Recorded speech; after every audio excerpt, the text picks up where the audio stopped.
Good day, y'all. Moose here. Ah, yes, on the motorcycle, on the Gold Wing. It is a little breezy today, but it's fairly nice out, so I decided to take the bike. Hopefully I will not regret this. It is the 20th of April, 2022. Work is beckoning my call because I'm supposed to be there at 2:30ish. And yeah, so here I be.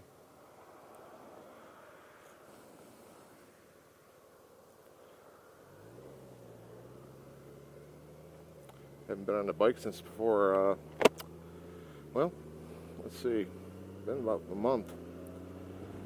I got actually quite sick about a month ago, a little over a month ago. I was off of work for a full week. Not COVID. It's just a real bad case of bronchitis. Really attacked the lungs bad this time.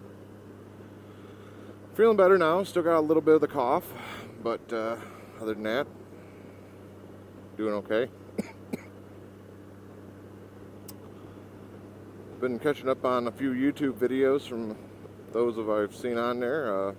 Harley Day Rider, saw his latest video on the fixed fairing, why to buy a Road Glide. Yeah, Road Glide. Made some very good points. I came from a Batwing bike, and even though I don't ride a Harley Davidson as my numero uno bike anymore, my daily driver bike, I do have a bike that has what I would consider a fixed fairing system. And I must agree, the fixed fairing is much better in the high winds. It's a better riding overall bike. It's easier to handle. The handlebars are lighter, and everything seems to be a little easier to ride when you got it a fixed fairing style motorcycle. I can't speak to the Road Glide as much because I've never ridden a Road Glide, but they look like they'd be a fine machine, and I would ride pretty steady with the fixed fairing as opposed to the Batwing motorcycle. I can definitely say over the years when I was riding a Batwing, my Ultra, that when you went by a truck, it would like yank you around. I don't have that problem with this bike, although this motorcycle is quite a bit lighter than a Harley Davidson Ultra, so you do get a little more wind problems from it as opposed to what you probably get on a Harley with a fixed fairing. Different creatures, different bikes, but I can definitely agree with his outlook on outlook on things on that nature. He was also mentioning, if you had the possibility of purchasing a bike, maybe even a car, but he mainly spoke to the bike side of things, that you would be better off maybe spending the extra money at the time of purchase to have something you might want later, or something you're not sure about that's easily removable. I can definitely agree with this. I bought a Road King back in 2006. Now, over the years, my tastes have changed in bikes drastically, and but at the time I still rode the Road King every day, or as my daily driver, my only bike. I later decided, hey, I want some kind of fairing on this thing now. I didn't buy a full dressed Batwing with speakers and everything in it, but I bought a Batwing slap-on, which is not nearly as nice as the fairing on a Harley Davidson is. It becomes stock. And then I went ahead and I wanted hard bags. I put hard bags on it. And then I wanted tour packs. I put a tour pack on it. In the long run, the amount of money I spent, I probably could have bought the Ultra back in 2006, removed the tour pack and the lowers, and other than the fact that the fairing would have been a fairing instead of a windshield, I could have basically had a bike that was probably less expensive than what I ended up paying for all the items that I put on the bike. Of course, I did a lot of the work myself, or all the work myself, so I didn't cost me as much to do the tour pack as it would be if you bought a new. I bought a used one, did the body work to it because it was broke. It had been in a wreck. I did all the repair work on it myself and painted it. But even that, doing saddlebags and the tour pack, it cost right around $1,500, I think, altogether for used stuff. Probably another couple $100 for supplies. So I'm guessing I'm out roughly $2,000 on the full switchover that I did on the bike. So I guess that actually works out cheaper than what the Ultra would have been back then, because the my Road King out the door I think was $20,600 and some change back in 2006. I imagine the Ultra must have been going for $24,000 back then, or $25,000.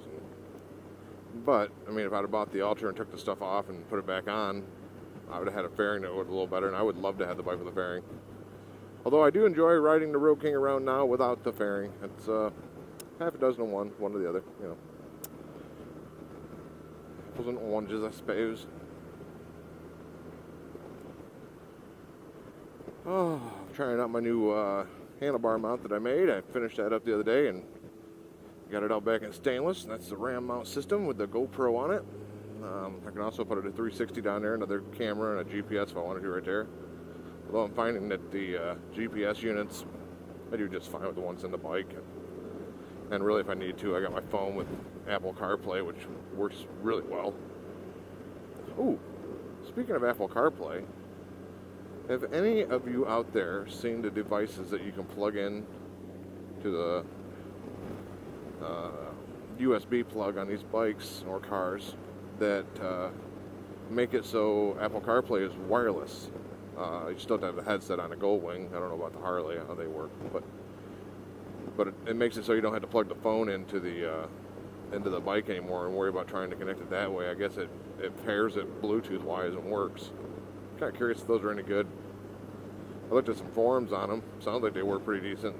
Certain ones actually, for my bike, call out this particular bike as one that'll work on. Oh, might be an option.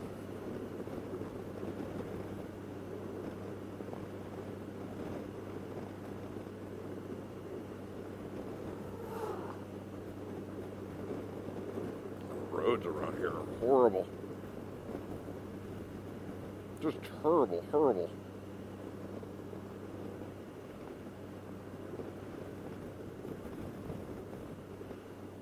The mount's working out pretty good for the GoPro. Pretty happy about that.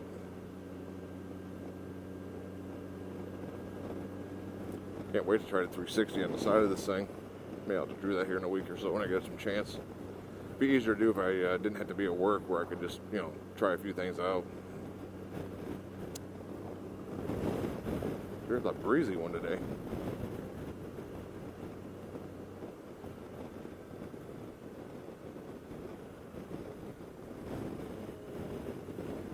I gotta do an oil change service on this. I gotta do my brakes on this, the bleeding of them and stuff. I might do that this weekend if I get a chance. Depends if I work or not. Thinking I gotta do the brake flush on it because it is ABS and you're supposed to do it every 2 years, and it's right around the period of time I've been riding it, so it's about time to change out the brake fluid. I finally broke down 2 days ago, or was it 3 days ago. I've been doing all the work on this myself and figuring out how to take it apart without anybody's help. For the most part I got it, but after a while you get kind of tired of trying to figure it out, and it takes the extra time. So I went ahead and I purchased those Fred Harmon videos. I think it was like $90 or something like that for all of them. I've been watching some of those because I figured, why try to figure everything out if I can have somebody show me how to do it. So I finally broke down and did that so I can make my job a little easier when I work on this thing. And I also know that I have 18,497 miles on it right now, which means here soon I got to tear down the side of the valve covers on this thing and check the clearance on the valves, on the not the valves, the clearance on the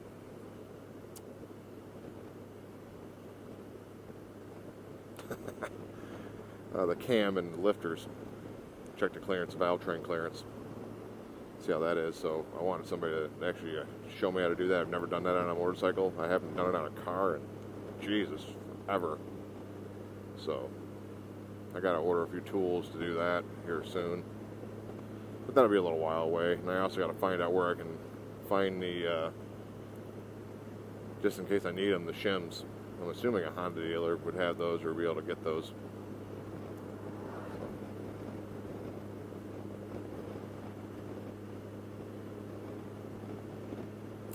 Kind of a boring video, isn't it? I haven't been down Norval Road in a long time on the bike. Been down a lot in the car. I wasn't planning on riding till May, but as opposed to what we're seeing, it looks like the weather's going to be very, very nice over the next week or so. So I'll probably ride a little more if possible, depending on how the rain is. Bike is absolutely filthy. I got a big scratch on the deck lid. Don't know how that happened on the trunk lid. Don't know where it came from. But hey, Sarah, Sarah, you know, things happen. Nothing stays new forever, I suppose. And got some other things in the works, planning out some trips and trying to figure that out.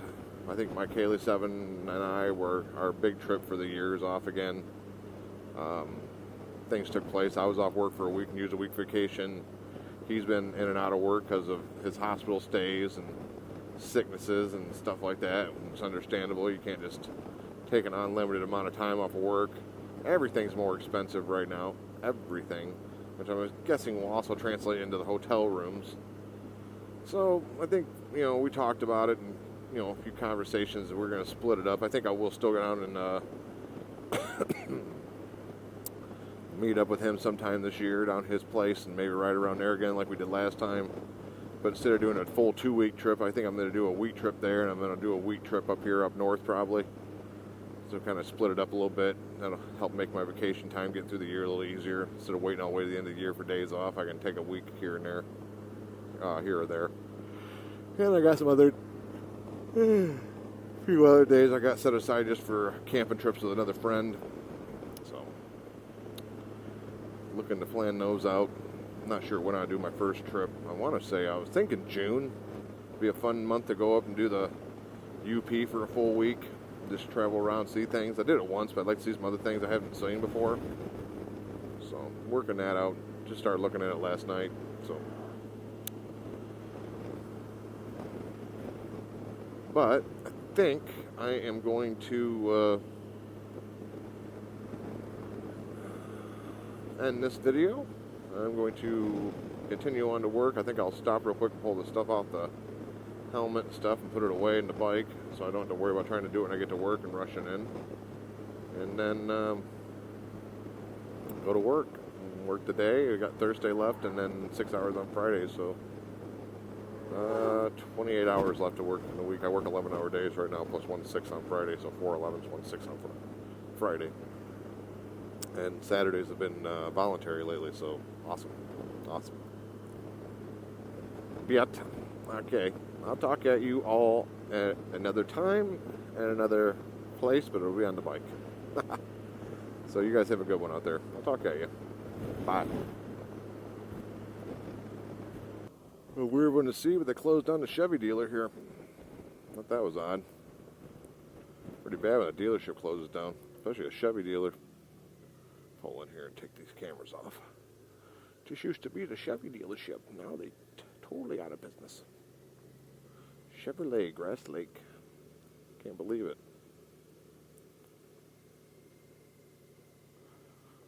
Totally closed.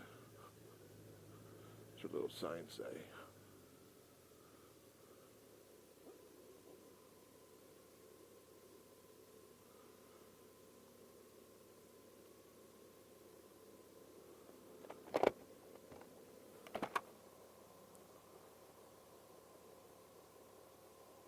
Oh, they moved everything over to Chelsea. Wow. Wow. I don't know how many people lost their jobs if they let them all take a position over there. All right. Bye.